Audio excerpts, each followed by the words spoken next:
Hello, I'm extremely happy to be here. I consider myself a Chavonera. We are in Chavon, so I'm super happy to be here. I'm going to tell you a story, as everybody else did, and the best story I know, it's my story. So it's a story from luxury to real luxury, and you will understand why. So I started my career um, first I went to Los Angeles, I worked in the film industry, and then I had a chance, my family was in the textile industry. Actually, I'm dedicating this TED Talk to my father, Rudy, who's sitting here tonight, and he's the best father in the world.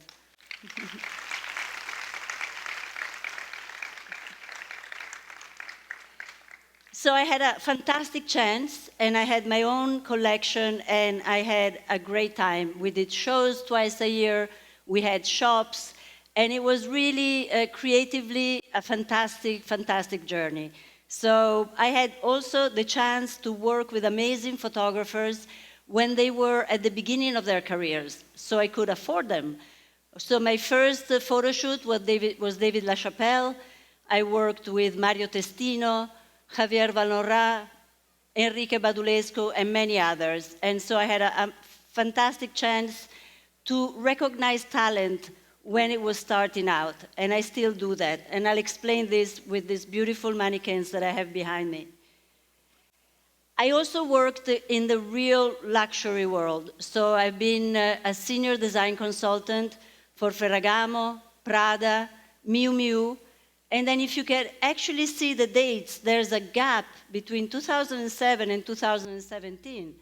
Doesn't look good on a curriculum, but it was a good gap for me because I got to a point when I was working for a massive, massive luxury firm, and we were discussing the length of a skirt for 3 hours. They're like, I can't do this anymore. Sorry, gotta get out of here. I needed to do something that belonged to me. I needed to do something good for the environment and for the people, and I knew there was a lot of good to be done in the fashion industry. So I did something that I suggest everybody does, which is ask the cosmic energy. She will answer eventually. So I asked and asked and asked, please let me do something that will resonate with me, resonate with my ideals. Let me do good through what I know how to do. And it happened. So my life turned into this, which was and is the joy of my life, which is working with artisans all over the world. I became the creative director of the biggest fair trade organization in Europe, and I was traveling the world working with all these amazing people. A lot of them, especially in Nepal, were social entrepreneurs.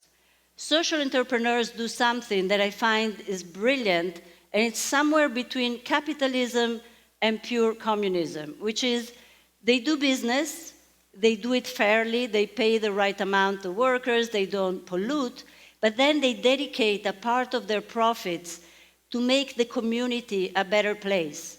So some of them had schools for street children, others started microcredit for the artisans, and I was keep on meeting these heroes and these amazing, amazing people. So my heart was and is so happy when I get a chance to meet people like this. This is a beautiful project I did in Tanzania, in the north of Tanzania, where the Maasai women, because they're so poor, they cut every shrub and every tree around their villages so they can turn them into green charcoal that then they sell at the market. So this NGO from Italy that operates in that area was kind of thinking, how do we stop this? This is desertifying completely. And they realized that all the Maasai have sheep, they have goat, they have a few cows, and they sell them at the market. But the hide, the leather, gets chucked away. So they're like, wait a minute, what if we set up a little place where we can treat the leather?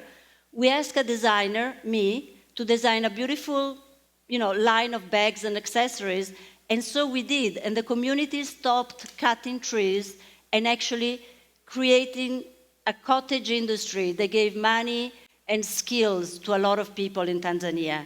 And the Maasai are one of the most amazing people and fun to be with. So the word got around, and a lot of brands started calling me to do collaborations in order to do, something sustainable in their operations. So here is with Moschino. They wanted to do a collection that was inspired by Africa. So I sampled wax print materials in Ghana for them, and we ended up buying 25,000 meters of this wax print. Or when Pinko called me, I was working at the time with Franca Sozzani. She was the director of Vogue Italia for 30 years. We were good friends. And Pinko wanted also to do something in Africa. So Franca and I worked for Fashion for Development, which is a UN organization that wants to bring development through fashion in emerging economies. And I decided to get inspired by population in the Omo Valley that do body painting. And from that body painting, I extrapolated these bags that have these lines on them. We brought the work to Ethiopia because we produced 45,000 bags in a small factory in Ethiopia that had to hire more and more people. And we also devolved money to the tribes that inspired us. And now, thank God, there's a lot of amazing startups. I had the fortune to work with this one, Studio 189. It's Rosario Dawson and her friend, the actress and activist, and her friend Abri Merwa, who do this beautiful collection in Ghana. And also, again, through the UN, we worked with them, we helped them, we did the first show, and now they're up and running and doing fantastic. I work with the UN a lot. We did 2 projects in Egypt that were fantastic. One was with organic cotton, and the second year we did recycled denim pre-consumer fabric, recycled in yarn. What happens is in a cutting room, when you cut clothes, 15% of the fabric falls on the floor. So we decided that let's get that pristine fabric, there's nothing wrong with it, it's pre-consumer, and go through the recycling process and create a new yarn. So nothing gets wasted. That's part of my mission. For all of this, I got a very nice recognition at the UN, a prize, Women Together Award, in New York. My father was there. It was a beautiful moment. And they've also done a beautiful retrospective of all my best pieces at the most prestigious fair for yarns for designers in Florence. So I'm getting to all this because there is a pressure from Gen Z and Gen Y, so the millennial and the Z generation, because they really want the world to change. My kids, who are basically in this area, always come to us and to me and my husband and say, it's not fair. And I'm like, what's not fair? You lived in the 80s. And I'm like, yeah. And he says, and it was fun. I mean, you messed it all up for us. Now we have a world that's going to hell. And, we will not buy things that are made in not a transparent way, that are made causing pain to people and the environment. So we have to address this, and this is our hope for the future. In this wave, there's a lot of sustainable designers that are sprouting up all over the world. They're doing fantastic creative things. This is an English designer, Bethany Williams. She basically cuts little strips of magazines, very colorful magazines, and then puts them on a loom and makes fabric out of them. And she does it in a place, there is this textile workshop in a place that it's a community to recuperate kids that have drug abuse problems. So this is a social and environmentally viable collection. Mosh Mosh is a beautiful collection from Peru. She works with artisans in Peru, doing beautiful fabrics and doing something that I find brilliant, which is natural latex, and it's an alternative to leather. So it's basically the rubber that comes down from the trees. She then puts it on these sheets of organic cotton, and they glue together above big fires where they get smoked. So this, for me, it's fascinating. My husband and I have a dream, which is to do this project called Fashion with a Mission, where we go and film all these beautiful new designers and we document their relationship with the tradition of their country. So artisans and designers creating this synergy that is working beautifully. Nous Étudiants is a beautiful brand from Argentina, and they also do a leather-like material that is called kombucha, and it's made by fermenting tea, yeast, and sugar. And you get this gel that then dries down and it looks like leather. And nobody got killed, and it's biodegradable. Chain is another beautiful collection from Argentina, all in organic fabrics. But you might ask, all these beautiful brands, where can they sell? I mean, it's like a beautiful exercise of style. They're sustainable, but who's going to sell them? So startups like the Canvas in New York are amazing places. This kid that you see in the middle there with his partner, David Gilmartin, has started this profit-sharing idea, which is he noticed in New York, in Manhattan, and in Brooklyn, all these commercial spaces that were empty. And he went to the landlord and said, listen, you're not doing anything with this space. Give it to me. I'll fix it. I'll put in designers from all over the world that are sustainable. And then we do a profit sharing. We're not going to pay rent, but everything we sell, you'll get a portion of it. So we'll get the canvas, and so we'll get the designers. So there's new ways that are opening up for these new designers. And the sky is the limit, literally. So I really believe in education. I'm a professor, and I've taught in many, many very important institutions, among which, of course, Chavon School of Design. And I'm very happy to say that this week we did a workshop here in Chavon where the students were asked to buy shirts, second-hand shirts, men's shirts, and to come up with beautiful creations by disassembling these men's shirts and coming up with incredibly creative ideas.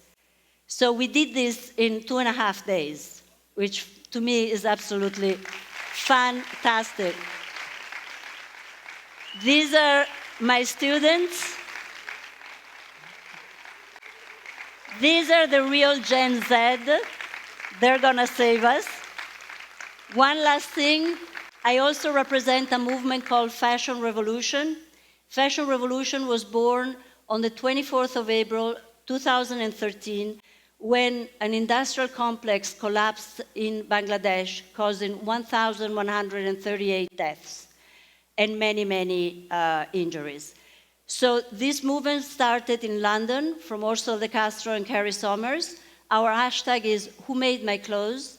So we ask justice for the 70 million garment workers that work today in the world, of which mostly are women and mostly get paid below the poverty line. When mother and father don't get paid enough and don't bring dinner home, the kids have to go to work. So unfair payment and the refusal of the payment of a living wage is the cause of child labor. So what I'm saying is that there's so much to do. And every day I do events, I talk, I teach, I design. Everything I do is because I think fashion could become an example of sustainability, an example of fairness. And I will leave you with a video of Fashion Revolution, which has won many awards, and it sums it all.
Thank you.